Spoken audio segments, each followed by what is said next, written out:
Welcome back in synergy today. आज अपन पढ़ेंगे limiting reagent. अब तक अपन ने इस चैप्टर में काफ़ी सारी चीज़ें डिस्कस कर चुके हैं। ये इस चैप्टर का सेकंड लास्ट टॉपिक है। इसके बाद एक टॉपिक और आएगा, फिर चैप्टर फिनिश हो जाएगा। पर चैप्टर खत्म करने से पहले मैं आपको काफ़ी सारे MCQ क्वेश्चन और डिस्क्रिप्टिव क्वेश्चन सॉल्व कराने वाला हूँ। आप जो टॉपिक पढ़ते हैं वो काफ़ी सिंपल और इंटरेस्टिंग है। बच्चे इसमें काफ़ी गलतियाँ करते हैं, तो अगर आप स्टेप बाय स्टेप फॉलो करते हो तो कोई गलती नहीं होगी आपकी। ठीक है, तो डेफिनेशन है इसकी, the reactant which is present in lesser proportion and is completely used up during the reaction is known as limiting reagent. अब देखो इसका मतलब क्या है। अब इस चीज़ को समझने के लिए अपन चाहे तो कोई डेली लाइफ एग्जांपल ले सकते हैं, पर मैं आपको और चीज़ों में कंफ्यूज नहीं करने के बजाय सीधा एक प्रैक्टिकल एग्जांपल लेता हूँ जब जनरली यूज़ करते हो रिएक्शन में। ये रिएक्शन आप लोगों ने बहुत बार देखी होगी। N2 प्लस हाइड्रोजन मतलब H2 गिव्स अमोनिया। इसको बैलेंस करने के बाद आपको मिलता है यहाँ पे 2 और यहाँ पे 3। अब यहाँ पे है nitrogen plus hydrogen gives ammonia. अब बात आती है, क्या ये रिएक्शन हमेशा ऐसी होगी? क्या हमेशा मैं 1 मोल नाइट्रोजन का और 3 मोल हाइड्रोजन का लूँगा? नहीं ना, वो तो मेरे ऊपर डिपेंड करता है मैं कितने मोल नाइट्रोजन लेता हूँ, कितने मोल हाइड्रोजन लेता हूँ। अगर मैं नाइट्रोजन और हाइड्रोजन को 1:3 में लेता हूँ ना, तो ही मुझे 2 के रेशियो में अमोनिया मिलता है। ठीक है, अगर मैंने ये रेशियो डिस्टर्ब किया तो ऑब्वियसली मुझे प्रोडक्ट में भी वैल्यू कुछ चेंज मिलेगी। तो वो वैल्यू क्या होगी वो अपन पढ़ते हैं लिमिटिंग रीजन के अंदर। ठीक है, अब सपोज मैं आपके लिए एग्जांपल लेता हूँ। यहाँ पे मैंने आपके लिए लिया 2 मोल नाइट्रोजन। कितना लिया? 2 मोल नाइट्रोजन। और लिया मैंने 10 मोल हाइड्रोजन। 10 मोल हाइड्रोजन। तो बताओ मुझे अमोनिया कितना मिलेगा? मेरा क्वेश्चन है। आपको ये तो पता है कि 1 मोल नाइट्रोजन और 3 मोल हाइड्रोजन लेता हूं तो 2 मोल अमोनिया मिलता है। क्या 2 मोल नाइट्रोजन और 10 मोल हाइड्रोजन लेने पे अमोनिया 2 मोल मिलेगा या 4 मोल मिलेगा? कितना मिलेगा? ये मेरा क्वेश्चन है। अगर आप ये बता सकते हो तो बहुत अच्छी बात है, पर अगर आपको नहीं समझ में आ रहा है कि कैसे कितना नाइट्रोजन मिले अमोनिया मिलेगा, तो उसके लिए आपको सीखना पड़ेगा लिमिटिंग रिएजेंट का कंसेप्ट। ठीक है, अब देखो स्टेप बाय स्टेप चलते हैं। मुझे ये तो पता है कि हर एक मोल नाइट्रोजन के लिए 3 मोल हाइड्रोजन रिक्वायर्ड है। ठीक है, तो अगर मैंने यहाँ पे 2 मोल नाइट्रोजन लिया तो ऑब्वियसली मुझे 6 मोल हाइड्रोजन रिक्वायर्ड होंगे, तभी तो मेरा यहाँ पे 1:3 का रेशियो आएगा। हर 2 मोल नाइट्रोजन के लिए मुझे 6 मोल हाइड्रोजन रिक्वायर्ड होगा। ठीक है, 6 मोल हाइड्रोजन रिक्वायर्ड होगा, तभी मेरा यहाँ पे 1:3 का रेशियो सेट होगा। ठीक है, देखो 1:3 के रेशियो में मुझे 2 मिलता है अमोनिया का रेशियो। तो अगर मैं 2 मोल नाइट्रोजन लेता हूँ तो ऑब्वियसली मुझे 6 मोल हाइड्रोजन लेना ही पड़ेगा। तब मैं बताऊँ यहाँ पे तो मुझे मिलेगा 4 मोल अमोनिया। कितना? 4 मोल अमोनिया। देखो 1:3:2 का रेशियो आ रहा है, तो यहाँ भी कितना रेशियो हो जाएगा? 2, ये 6 और ये 4, तो कट करो तो 1:3:2 का रेशियो हो गया। काफी सिंपल है। अगर मैं यहाँ पे 4 मोल नाइट्रोजन लेता हूँ तो मुझे कितना मोल H2 चाहिए? उसका 3 टाइम्स। 4 के लिए चाहिए 12 मोल H2, और 4 मोल अगर लेता हूँ तो कितना मिलेगा? 8 मोल अमोनिया मिलेगा। तो वापस से आ जाएगा 1:3:2 का रेशियो। अब देखो ये रेशियो वाली कैलकुलेशन थोड़ी टिपिकल सी होती है, इसलिए अपन लिमिटिंग रिएजेंट क्वेश्चंस को सॉल्व करने के लिए या जहाँ भी इस तरह के कंसेप्ट आते हैं, तो अब मैं आपको कुछ स्टेप्स बता रहा हूँ, आप वो फॉलो करिए, आपका क्वेश्चन इजीली सॉल्व हो जाएगा। या तो आप रेशियो स्टोइकोमेट्रिक रेशियो से सॉल्व कर लीजिए, कर पा रहे तो सही बात है, नहीं तो स्टेप फॉलो करिए, क्योंकि ये हर बार आप नहीं कैलकुलेट कर पाओगे। क्यों? क्योंकि कभी आपको मास गिवन होगा, कभी वॉल्यूम गिवन होगा, फिर आपके लिए थोड़ी प्रॉब्लम हो सकती है। तो मैं आपको बताऊंगा कुछ स्टेप्स अच्छी सी, तो आप वो फॉलो करिए और LR फाइंड करिए। तो सबसे पहले स्टेप होगी, स्टेप 1 क्या होगी अपनी? स्टेप फर्स्ट होगी right balance chemical equation. Right balanced chemical equation. अगर रिएक्शन बैलेंस नहीं है तो आप LR फाइंड नहीं कर सकते। तो पहला टारगेट है अपना राइट बैलेंस केमिकल इक्वेशन। ठीक है, फॉर एग्जांपल मैंने एग्जांपल लिया यहाँ पे, प्रीवियस एग्जांपल लिया, जैसे मैंने लिखा था वहाँ पे N2 plus 3H2 gives 2NH3, तो ये रिएक्शन बैलेंस 3। तो यहाँ पे आप ये स्टेप फॉलो कर सकते हैं, ठीक है।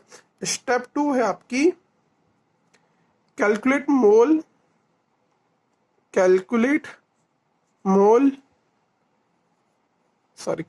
मोल ऑफ ईच रिएक्टेंट और प्रोडक्ट। अगर प्रोडक्ट भी गिवन है तो जो भी गिवन है आपको उससे उसका मोल फाइंड करना है from the given data. From the given data क्या टारगेट है आपका? मोल फाइंड करना फ्रॉम द गिवन डेटा, ठीक। अब मोल फाइंड हो गया आपका। अब मोल फाइंड कर लोगे आप, उसके बाद क्या करोगे?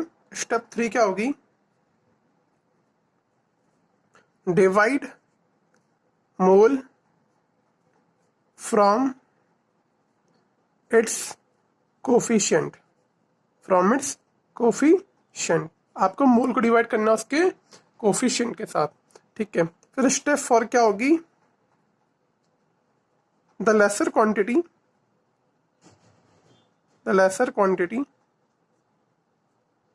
विल बी LR, मतलब लिमिटिंग रिएजेंट। जो छोटी क्वांटिटी होगी वो आपकी लिमिटिंग रिएजेंट बन जाएगी। फिर उसके अकॉर्डिंग आप रिएक्शन को वर्क करवा सकते हो। देखो सिंपल सा है, पहला है बैलेंस करो रिएक्शन को, फिर है मोल कैलकुलेट करो फ्रॉम द गिवन डेटा, या आपको मोल डायरेक्टली गिवन होगा। फिर डिवाइड करो मोल को उसकी कोफिशिएंट के साथ, जैसे यहाँ पे कोफिशिएंट 1 है, यहाँ 3 है, 2 है, जो भी मोल आ रहा है उसको डिवाइड करो, और जो छोटी क्वांटिटी आएगी वो आपकी LR आ जाएगी। अब एग्जाम्पल से समझो आप कैसे। एग्जाम्पल आपको दिया from 28 gram of nitrogen and hydrogen लेता हूं मैं यहाँ पे 18 gram, and 18 gram of hydrogen, how much amount of ammonia will form? How much amount of ammonia will be form? Amount of ammonia form, ठीक है। अब देखो पहला स्टेप क्या होगा आपका? Step number 1, right the balance chemical equation. तो उसका इक्वेशन लिखेंगे अपन N2 plus 3H2 gives 2NH3। Second step आपका है मोल वाला। क्या करना है आपको? मोल निकालना है। मोल कैसे निकालोगे? Given weight upon molecular weight. Nitrogen कितना गिवन है आपको? 28, और इसका वेट भी कितना होता है? 28 ही होता है। तो मोल आ गया आपके पास 1, इसका वेट गिवन है 18 और मोलिकुलर वेट होता है आपका 2, इसका मोल आ जाएगा 9, ठीक, सही बात है। अब यहाँ तो आपको फाइंड करना है, तो इसका मोल तो गिवन होगा नहीं आपको, ये तो फाइंड करना है अपन को। थर्ड स्टेप फॉलो करते हैं, क्या करना है? डिवाइड करना है उसके कोफिशिएंट से, ठीक है। तो यहाँ कोफिशिएंट है 1, तो 1 को 1 से डिवाइड किया। यहाँ कोफिशिएंट है 3, तो 9 को 3 से डिवाइड किया। तो ये वैल्यू आएगी 3, ये वैल्यू आएगी 1। कौन सी वैल्यू छोटी है? ये वैल्यू छोटी है। तो ये आपका बन जाएगा लिमिटिंग रिएजेंट, और इसको बोलेंगे एक्सेस रिएजेंट, ठीक है। मेंशन नहीं किया, पर इसको बोलेंगे एक्सेस रिएजेंट, और ये होगा लिमिटिंग रिएजेंट। अब आप बताइए रिएक्शन वर्क करेगी LR के अकॉर्डिंग। अब मेरी रिएक्शन बोलती है 1 mole of nitrogen give 2 mole of ammonia. आपके पास कितना मोल नाइट्रोजन प्रेजेंट था? 1 मोल। तो आपका आंसर क्या आएगा? आंसर आएगा 2 mole ammonia will be form. 2 mole ammonia will be form from the given data. अब 2 मोल अमोनिया मतलब मास कितना आएगा? 1 मोल का मास होता है 14 प्लस 3 17, तो 2 मोल का मास हो जाएगा 2 × 17, that is 34 gram will be the answer. अगर आप LR यूज नहीं करते तो आप यहाँ पे फाइंड नहीं कर पाओगे अमोनिया कितना होता है, ठीक है। LR ये था। अगर LR ये आता तो आप इसके अकॉर्डिंग रिएक्शन वर्क करवाते। सपोज अगर LR आपका था हाइड्रोजन 3 मोल देता है 2 मोल, तो 9 मोल कितना देगा? तो 1 मोल से निकालते 3 मोल दे रहा है 2, तो 1 देता 2/3, तो 9 से आता 2/3 × 9। ऐसे और भी क्वेश्चन आएंगे, अपन वहाँ पे प्रैक्टिस कर लेंगे। पर अभी आप थीम समझिए कि मैं LR कैसे फाइंड कर रहा हूँ। अब जरूरी नहीं है आपको हर बार आपको मास के बिना, हो सकता है मॉलिक्यूल दे दे, एटम्स दे दे, वॉल्यूम दे दे, या मोल दे दे। तो आपको डायरेक्टली इनडायरेक्टली आपको ये फाइंड करना है कि आपका LR क्या होगा फ्रॉम द मेंशन्ड स्टेप, ठीक है। अब मैं आपको एक क्वेश्चन कराता हूँ अच्छा सा। क्वेश्चन है 2 mole of carbon burn in 16 gram of oxygen, calculate amount of CO2 form. तो पहला टारगेट वही होगा, right the balance chemical equation. तो कार्बन को बर्न किया in the presence of oxygen, तो मिलता है CO2, ठीक है। अब ये रिएक्शन ऑलरेडी बैलेंस है, तो अपन को जरूरत नहीं है बैलेंस करने की। सेकंड स्टेप थी कैलकुलेट द मोल। अब यहाँ पे मोल ऑलरेडी गिवन है कार्बन का, तो आप इसको डायरेक्टली लिख लीजिए 2 मोल, ठीक है। और ऑक्सीजन का मोल गिवन नहीं है, उसका मास गिवन है, तो उसका मोल फाइंड करते हैं। Given weight upon molecular weight that is 32 होता है इसका, तो ये आएगा 0.5, ठीक। अब थर्ड स्टेप आती है divide by it's stoichiometric coefficient. अब यहाँ कोएफिशिएंट 1 है, यहाँ भी 1 है, तो डिवाइड करने की जरूरत नहीं है, आपको सिंपली यही चीज मिलेगी। अब देखो यहाँ लिखा हुआ है 2, यहाँ लिखा हुआ है 0.5। छोटी क्वांटिटी कौन सी है, ये क्वांटिटी छोटी है, तो ये होगा लिमिटिंग रिएजेंट और ये होगा एक्सेस रिएजेंट, ठीक है। ये होगा लिमिटिंग रिएजेंट और ये होगा एक्सेस रिएजेंट। अब आपकी रिएक्शन वर्क करेगी लिमिटिंग रिएजेंट के अलाउंग। अब आपको यहाँ दिख रहा है 1 मोल ऑक्सीजन दे रहा है आपका 1 मोल CO2, तो आपके क्वेश्चन में कितना मोल ऑक्सीजन गिवन है 0.5 मोल, तो आपको यहाँ भी कितना मिलेगा 0.5 मोल CO2 ही मिलेगा, क्योंकि 1:1 का रेशियो चल रहा है, तो ये 0.5 है, तो ये भी आपको 0.5 मिलेगा। 0.5 मोल का CO2 का मास हो जाएगा 0.5 into its molecular weight that is 44, तो ये हो जाएगा आपके पास 22 ग्राम CO2 आपको मिलेगा, ठीक। अब मैं एडिशनल चीज इसमें ऐड करता हूं, find amount of carbon which is unreact, वो कार्बन जो अनरिएक्ट रह गया। अब LR ये है, LR तो पूरा कंज्यूम हो जाएगा, मतलब ये XR है, एक्सेस रिएजेंट है, तो ये कुछ बचेगा ना। अब देखो ये कैसे फाइंड करेंगे, मुझे पता है 1 मोल ऑक्सीजन के लिए चाहिए 1 मोल कार्बन, तो 0.5 मोल ऑक्सीजन के लिए मुझे 0.5 मोल ऑफ कार्बन ही चाहिए, पर आपके पास है यहाँ पे 2 मोल कार्बन, तो कितना कार्बन बच जाएगा 1.5 मोल कार्बन बच जाएगा। देखो 1 मोल O2 के लिए मुझे 1 मोल कार्बन चाहिए, आपके पास 0.5 मोल O2 है, तो मुझे 0.5 मोल कार्बन चाहिए। अब आपके पास कितना कार्बन है 2 मोल कार्बन है, 2 मोल C से 0.5 मोल C में माइनस कर देता हूं, तो मेरे पास बच जाएगा 1.5 मोल ऑफ C। इतना मोल कार्बन बच गया। इतने मोल कार्बन का मास कितना होगा, 1 मोल का मास होता है 12, 1.5 मोल का मास होगा 18 ग्राम कार्बन लेफ्ट अनरिएक्टेड।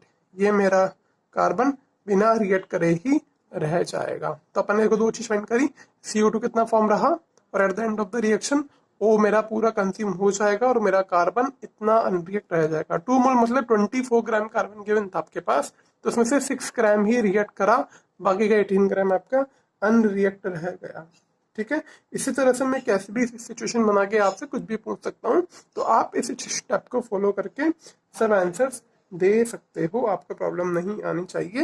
वैसे ये पार्ट आपके एनसीईआरटी में गिवन है, आप चाहो तो इसके अदर 2 पार्ट भी खुद सॉल्व कर सकते हो। अगर आपको डाउट आता है तो मुझसे पूछ सकते हो, ठीक है। तो ये सिंपल सा क्वेश्चन था। देखो क्वेश्चन है 30 gram of ethane burn in 30 gram of ethane burn in presence of 80 gram of oxygen, find the amount of CO2 and H2O formed and also find the amount of excess reagent left। तो देखो simple सा concept है। पहला step क्या होता है, balance chemical equation लिखना है। इथेन होता है C2H6, ठीक है, आपने पढ़ा होगा 10th क्लास में। इथेन इज C2H6, बर्न होगा O2 में, कंबशन रिएक्शन बोलेंगे इसको, तो बनेगा आपका CO2 प्लस H2O। अब पहला टारगेट अपना इसको बैलेंस करना है। यहाँ पे 2 कार्बन है, तो यहाँ पे 2 लिख देता हूँ, कार्बन बैलेंस हो गया। 6 हाइड्रोजन है, तो यहाँ 3 लिख देता हूँ, H बैलेंस हो गया। अब यहाँ पे ऑक्सीजन है 2 और यहाँ पर है 2 to the 4 and 3 7, तो मैं लिख देता हूँ यहाँ पे 7/2, तो हो जाएगा 3.5, ठीक है। अब चेक करो ये पूरी रिएक्शन बैलेंस है। सेकेंड टारगेट होता है अपना मोल कैलकुलेट करना, तो गिवन वेट है अपना 30, इसका मोल कैलकुलेट कितना आएगा 12 to the 24 + 6 30, तो ये मोल आएगा 1। यहाँ पे मोल कैलकुलेट करेंगे, इसका वेट है गिवन वेट 80, ओ का वेट होता है 32, ठीक है। इसको कैलकुलेट करेंगे 16 to the 32, 16 5 80, तो ये आएगा 2.5 मोल। कितना आएगा 2.5 मोल। थर्ड स्टेप होता है डिवाइड बाय स्टोइकोमेट्रिक कोएफिशिएंट। यहाँ कोएफिशिएंट 1 है, तो 1/1 हो जाएगा। यहाँ कोएफिशिएंट है 3.5, तो 2.5 डिवाइड बाय 3.5, ठीक है। अब बताओ ये value I think less than 1 आएगी, ये वैल्यू तो 1 है और ये वैल्यू लेस देन 1 आएगी, तो लिमिटिंग रिएजेंट हो जाएगा आपका ये वाला पार्ट। तो ऑक्सीजन इज LR, कौन है LR आपका, O2 आपका LR है, और XR कौन है आपका, XR आपका है C2H6। तो आपकी रिएक्शन वर्क करेगी ऑक्सीजन के अराउंड। अब देखो, अब मुझे मिलता है यहाँ से 3.5 मोल ऑफ O2 देता है 2 मोल ऑफ CO2, क्या मिलता है 3.5 मोल ऑफ O2 से मुझे 2 मोल CO2 मिलती है, 2 मोल CO2 मिलती है। तो बताओ मुझे 1 मोल O2 से कितनी CO2 मिलेगी? 1 मोल O2 से मिलेगी मुझे 2 divide by 3.5 mole of CO2।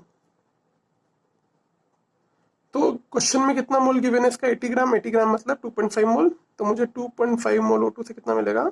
2.5 mole of O2 से मुझे मिलेगा 3.5 इंटू 2.5 मोल ऑफ CO2। ठीक है, तो ये मुझे मिल गया अमाउंट ऑफ CO2। अब जब आप इसको कैलकुलेट करोगे तो ये हो जाएगा 5 डिवाइड बाय 3.5 आपको करना पड़ेगा, तो ये हो जाएगा आपके पास 1.42 मोल ऑफ CO2। अब इसका मास निकालना है, तो 1.42 को आप, CO2 का मास होता है 1 मोल का, 44 से मल्टीप्लाई कर दीजिए, आपका आंसर आ जाएगा। अब इसी तरह से वाटर का कैलकुलेट करो, वाटर में भी सेम आएगा, 3.5 मोल देता है 3 मोल, है ना। तो मैं यहाँ से इक्वेशन लिख देता हूँ। तो 1 मोल O2 से मुझे वाटर कितना मिलेगा? 3 divide by 3.5 mole of H2O। ठीक है, तो क्वेश्चन में यहाँ पे कितना गिवन था? ये 2.5 ऑफ O2, तो ये हो जाएगा 3 डिवाइड बाय 3.5 इंटू 2.5। तो ये क्वांटिटी हो जाएगी आपकी, ऊपर हो जाएगी आपके पास 7.5। 7.5 को मैं 3.5 से डिवाइड करता हूँ तो कितना मिलेगा मुझे? 7.5 डिवाइड बाय 3.5 आप करके देखिए कितना आएगा। ये आएगा 2.1 के अराउंड, 2.1 के अराउंड, 2.1 मोल ऑफ H2O। अगर इसका मास निकालना है तो आप इसको 18 से मल्टीप्लाई कर लीजिए। ठीक है, तो आपके ये 2 पार्ट सॉल्व हो गए। अब नेक्स्ट पार्ट है find the amount of access reagent left. अब देखो 3.5 कंज्यूम करता है 1 मोल ऑफ इथेन। ठीक है, 3.5 मोल ऑफ O2 कंज्यूम करेगा आपका 1 मोल मिथेन का, 1 मोल ऑफ मिथेन इथेन। अब यहाँ पे कितना गिवन था? 2.5 मोल। ठीक है, तो 3.5 कंज्यूम करेगा 1 मोल, तो 1 मोल कितना कंज्यूम करेगा? ये कंज्यूम करेगा 1 डिवाइड बाय 3.5। तो 2.5 कितना कंज्यूम करेगा? 1 डिवाइड बाय 3.5 इंटू 2.5। ठीक है, तो ये आप इजीली कैलकुलेट कर सकते हैं। 2.5 डिवाइड बाय 3.5 आपके पास आएगा 0.71, ये आएगा 0.71 मोल। अब देखो ये कंज्यूम होगा और गिवन कितना है? 1 मोल, तो लेफ्ट कितना रह जाएगा? 0.29 मोल लेफ्ट रह जाएगा। तो 0.29 मोल, 0.29 mole of ethane will left. ये मेरा अनरिएक्ट पार्ट रहेगा, इसका मास निकालना है, तो आप इसके मास दैट इज 30 से मल्टीप्लाई कर लीजिए, आपके इथेन का मास भी आ जाएगा। आई होप आप लोगों को क्वेश्चन समझ में आए होंगे। ठीक है, मैं आपको नेक्स्ट वीडियो में और भी कुछ क्वेश्चन कराऊंगा, अच्छे कुछ एनसीईआरटी के क्वेश्चन और कुछ क्वेश्चन जो प्रीवियस एग्जाम में आए हुए होंगे। तो मिलते हैं अपन अपने नेक्स्ट वीडियो में, तब तक आप इसको रिवाइज करिए और एनसीईआरटी से भी एक बार इसको रीड कर लीजिए, तो आपको और अच्छे समझ में आ जाएगा।